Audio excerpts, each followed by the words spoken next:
Hi everybody. Okay, so this video is sort of my introduction to global witches, and I'm sorry if I'm a little quiet. It's because I'm in the spare room in my grandmother's house, and I thought I'd get this video done before I get home because tonight's the full moon and I have stuff to do. This video is my introduction, and so what I'm going to talk about is what I teach and sort of how I got on my journey and why I do what I do. So just a little bit of background information about me. I'm 15. I go to high school and I teach other people as well as teaching on the forum. But the thing about this is that I will have plenty of free time. I don't do anything on the weekends except maybe some work that needs to be done for someone. Or, classes that need to be taught. And classes are rarely taught because my students work on the weekends. So, I'll have plenty of time to work on the weekends and teach classes on the weekends. You might not always catch me on the week. It depends on how much homework I have to do and how my grades look. But I'm keeping those up, so that should be good. But yeah, you guys can catch me at almost any time. I think that you could tell a lot from a person by their god or goddess or their deities. So I'm just gonna throw that out there. I worship goddesses, 3 goddesses who can be associated with the Egyptian Eye of Ra. And if you know anything about the Eye of Ra is the eye that there are different versions of the myth, but Ra, the sun god, had 2 children, Nut and Tefnut. Tefnut and Shu. Shu is the god of air and wind and breath, and Tefnut is the goddess of moisture and rain and water and sea. So he lost his children, and so he pulled out his eye and he sent his eye around the world looking for them. And by the time the eye had came back, he had already found his 2 kids, and the eye cried, and that's how humans came to be. That's how the myth goes. That's just sort of a short version of the myth. If you want a longer version, take my workshop. And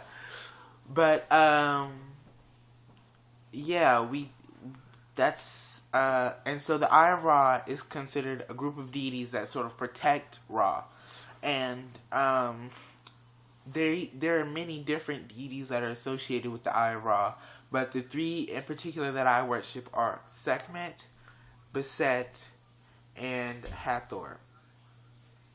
Hathor, and if I had to give them titles, well, no, I won't. I will give you their titles. Hathor literally means the goddess. Hathor literally means home of Horus. She is married to Horus, son of Isis and Osiris, which means that Isis and Osiris are kids of Tefnut and Shu. So he's basically married to his aunt.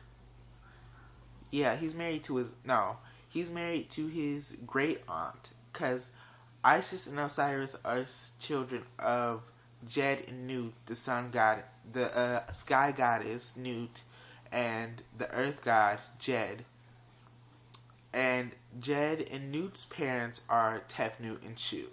So it's very complicated, and I'll teach that in lesson 2. I'll make a family tree, and I'll show you the tree and the chart of that. But it's very complicated, and so we've covered. So he's basically married to his great aunt. And Sekhmet and Beset are sort of, I like to think of them as sisters, but people like to think of them as the same deity. But Sekhmet literally means, Sekhmet means power. The Sek part of her name, Sek means power, and the T actually shows a feminine meaning, so woman power, or power of woman. And Bastet, Best means perfume, it's a scent. If you were to see her name written in ancient hieroglyphics, it would be, what would it be? It would be a, I'm trying to think of it.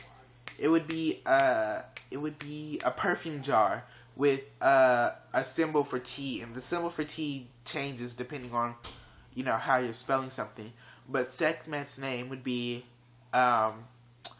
Sekhmet's name would be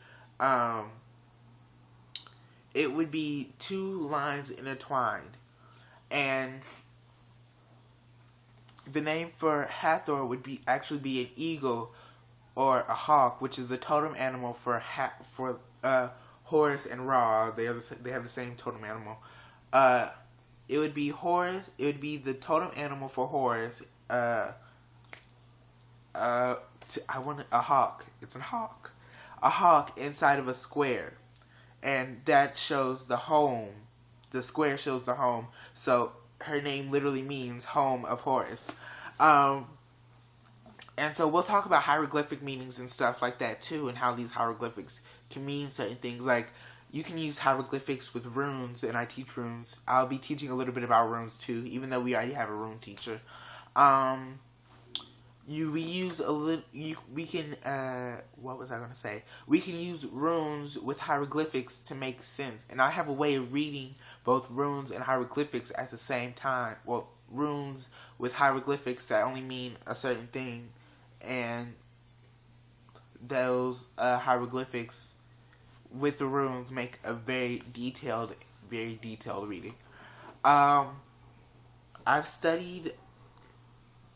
So I started studying when I was in like 6th or 7th grade, and so I'm coming up on 4 or 5 years. 4 or 5 years. My strong suits in my type of magic are language. I speak Latin. I can pronounce a little bit, few words in ancient Egyptian, very few. Ancient Egyptian. I think that was my phone. Ancient Egyptian. What else? Hieroglyphic writing is very easy for me. Well, no, it's not easy for me. It's not easy at all. But I can, if I have a big enough piece of paper, I can show you how to write hieroglyphics. I can't write in full sentences, but I can write words, and those words have specific meanings. But yes, I've studied hoodoo. I've studied what else? I've studied Christian magic. I've studied more Catholic magic. I would consider it, because the saints, and they work with the saints and the angels. I've studied a lot, and so I've studied gypsy magic. I've studied some Arabian folk magic. I've studied some what else have I studied? I've studied magic from a country called Javanese. I've studied Javanesian magic, and Javanese it's a country right off the coast of Japan, right in between Japan and India. It's right in between there. And we'll talk about a little bit what I've learned from there. I've studied gypsy magic. What else have I studied? I've studied love magic, and particularly just love magic. I've studied numerology, astrology, ancient Egyptian tarot. And I want to show you guys my ancient Egyptian tarot cards, because those are probably going to be one of the most important things that you have. I can't find them right now, but I'm not going to waste a video trying to look for them. But playing cards, I'm just going to give you guys a little history fact. Playing cards are based off of ancient Egyptian tarot. That's it. And I do something called playing a card readings, which is by your astrology, your birthday. I can tell you your playing card and tell you some information about you. So we'll just learn about that, and we'll learn about most of that stuff. And I won't teach you some of the secrets to ancient Egyptian magic, because there are secrets to ancient Egyptian magic that I really had to dig for, and there's some things that I know that I really had to dig for to find anything out about it. So what? I'm coming up on my 5th year of magical study.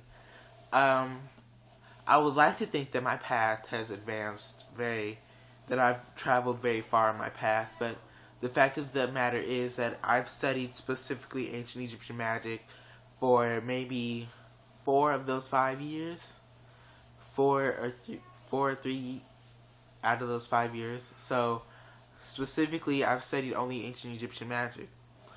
But another thing that you have to consider is that when you study ancient Egyptian magic, you have to study other types of African magic.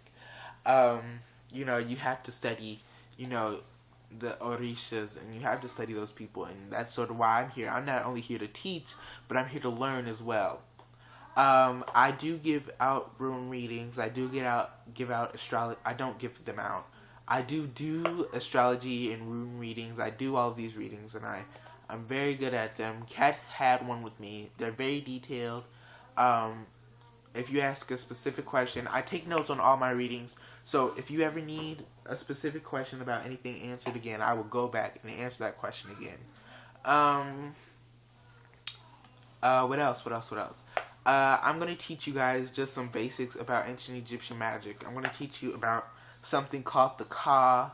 I'm going to teach you about Sekar and what that means, and Sekhim and what that means. And Sekhim means power. And so I love to think of that. So whenever I'm just down, I just think Sekhim, power. I need the power. Or Sekhim Netru, and that means Nitru. And Sekhim Nitru means power of the deity, or Sekhim Dad, or Sekhim, Sekhim Deduti, or Sekhim Sekmet, or Sekhim Reset. Power of the deity, power of Sekhmet, power of Sekhim, power of Neith. We're going to talk about different deities, Ptah, Neith,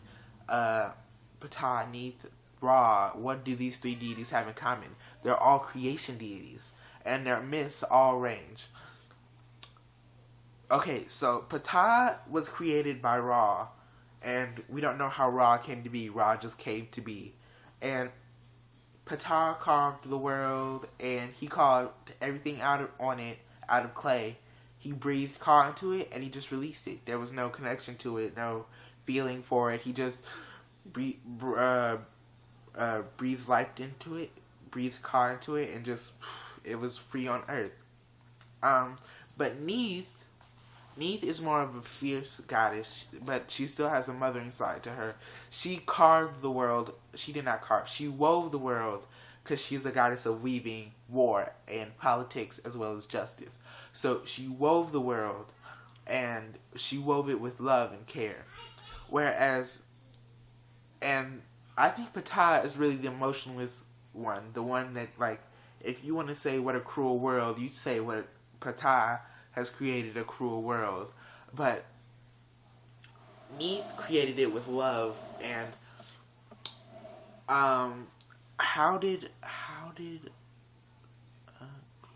oh yes, here it is. Ra created this. Ra rose from the Sea of Nun, and the Sea of Nun is the Black Sea of Nun, which is nothing, the Sea of Nothing, and he rose from it, and from his own thoughts, he created himself from his own thoughts.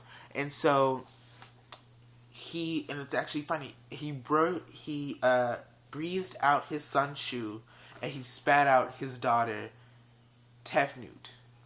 Okay? And so that's how those two gods came to be. And Tefnut and Shu married each other, and they created the sun, they created the sky and the earth. And Tefnut is the goddess of water. Shu was the god of air. And when their children were born, Jed and Nut, Jed is the god of the earth, Nut is the goddess of the sky. When the two were born, they were entangled in each other. And so, to separate them, Ra had them stand. Ra had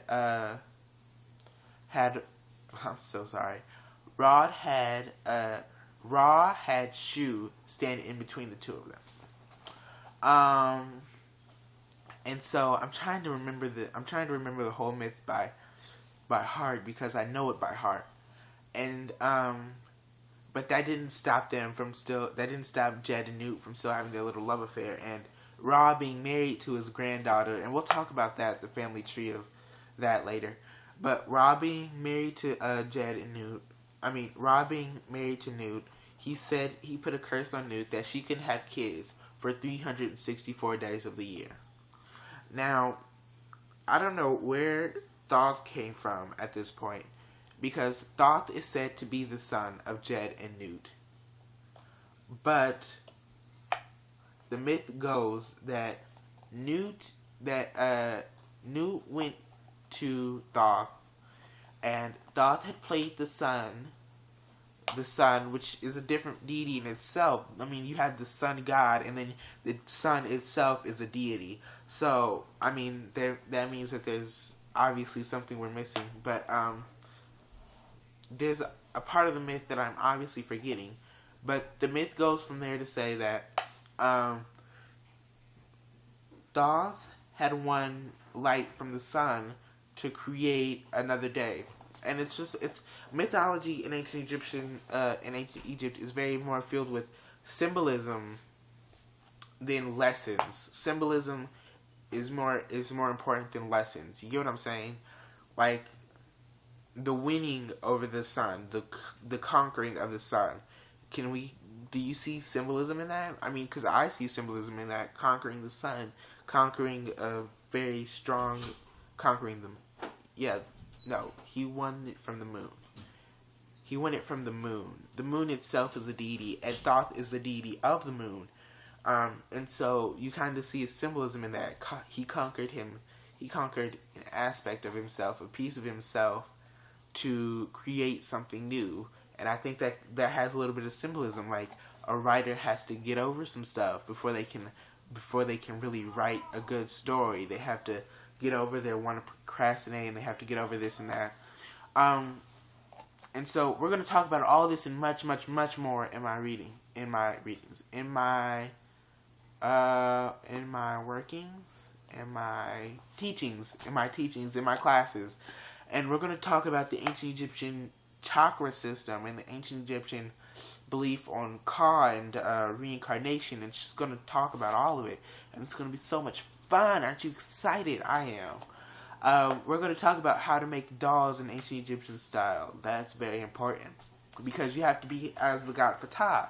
You have to breathe life into the dolls. You can't just create the dolls and bless them, anoint them, and just put them on. You have to breathe life into them, and that's a very big aspect of hoodoo as well. You have to breathe life into what you create. And so you might learn some things that are just specifically ancient Egyptian, or I might just teach you some other stuff from what I've studied. But one thing that you're really going to need during this whole thing is you're going to need, I'm sorry, I'm looking through my bag. You're going to need a notebook. This is for one of the classes that I'm taking, but you're going to need this. I have another video posted, and that video is, what is it? That video is, I'm trying to think of what it is. That video is books that you'll need for my class. But I talked about how you need a notebook, and you need a notebook. And I'm going to teach you the second I start getting students and workshops done. The second that I start getting students saying they got their stuff together for their workshops, I'm going to do a video showing you how to bless these and put I call it the Thoth spell on them. Because the god Thoth created a book of Thoth. Thoth is the god of knowing all. He knows all that is, was, and will ever be. That's how I see him. So, Thoth created a book of Thoth. It tells of past events, present events, and future events not yet happened. And so, the myth goes that he wrapped the spell book in plenty of spells, and a prince went looking for it. And so the prince found the book, but the book had so many spells on it that he couldn't get to it without using some of his own magic. And so the prince got the book, and he read from the book, and he was given divine power and visions and stuff. And I'm doing a video for YouTube. Are you serious? What? I'm doing a video for YouTube. Okay. Bye. That was the most annoying person I know. He wrapped the book in spells and curses and stuff. And so now it's like, what am I trying to say? And so what I want basically going to teach you how to do is how to do the same thing. And like I said, the ancient Egyptians believed that their language was very important to them. And so I'm going to teach you how to use words to wrap your spell in books. How to just use your words to do stuff. Words are very important. And I'm going to give you signal phrases and key phrases. And I've studied Latin too. I'm taking Latin class in high school and I'm studying that. And so I'm going to give you phrases and commands and how to use those. And so it'll all work together. If you need me, I'm on the forum all the time, most of the time. And just shoot me a message through that. And if you could also shoot me a message on here. If you're watching this, you have my page and you know how to private message me. So, yeah, bye. Bye.